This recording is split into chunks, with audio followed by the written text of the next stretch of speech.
मेरी बहू रोज रात 2 बजे चीखती और रोती। एक रात तो वो हुआ जो हमने कभी सोचा भी नहीं था। रात 2 बजे मेरी बहू कमरे से बाहर आकर बैठ गई। उसके बाल खुले थे, शरीर पर कपड़े कहीं भी जा रहे थे। वो ऐसा क्यों करती थी? ये सच सामने आया तो मेरे पैरों तले जमीन खिसक गई। मेरे बेटे राजीव की शादी मैंने बड़ी मुश्किल से तय की थी। वो एक लड़की से प्यार करता था, लेकिन मुझे लगा कि वो हमारे परिवार और मेरे बेटे के लिए सही नहीं है। मैंने उसे बहुत समझाया और फिर उसकी शादी सुधा नाम की एक सीधी सादी संस्कारी लड़की से करवा दी। मुझे लगा कि सुधा हमारे परिवार और राजीव के लिए सबसे बेहतर होगी। शादी के बाद सुधा घर के कामों में लगी रहती थी और बड़ों का पूरा सम्मान करती थी। उसकी परवरिश और स्वभाव देखकर मुझे लगा कि मैंने अपने बेटे के लिए सही लड़की चुनी है। लेकिन शादी के कुछ दिनों बाद एक रात करीब 2 बजे मेरे बेटे के कमरे से सुधा की चीखने की आवाज़ें आने लगीं। मैंने और मेरे पति ने इस पर ध्यान नहीं दिया, सोचकर कि यह पति पत्नी का आपसी मामला है। अगली रात फिर वही हुआ।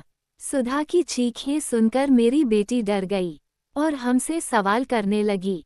लेकिन हमने ये तय किया कि सुबह इस बारे में राजीव और सुधा से बात करेंगे। सुबह मैंने राजीव से पूछा, लेकिन वह टाल मटोल करता रहा। सुधा से पूछा तो उसने भी इनकार कर दिया कि कुछ हुआ है।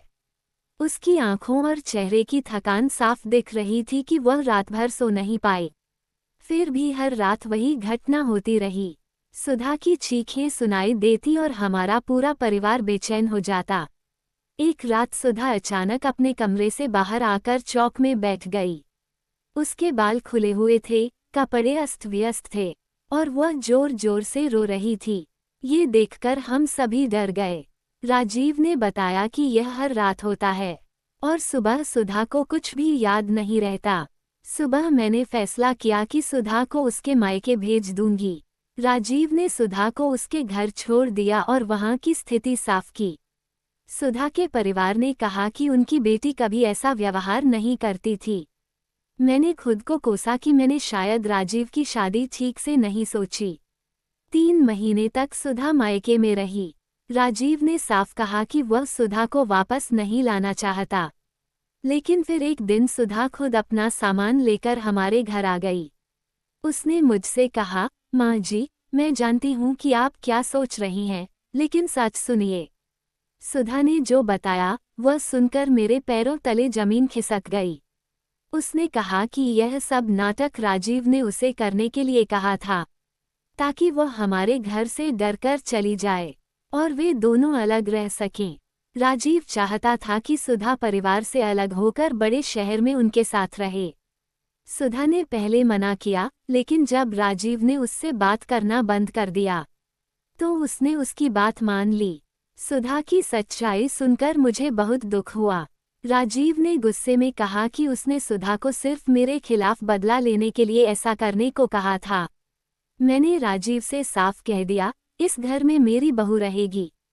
अगर तुम इसे स्वीकार नहीं कर सकते तो तुम्हें इस घर में रहने की जरूरत नहीं।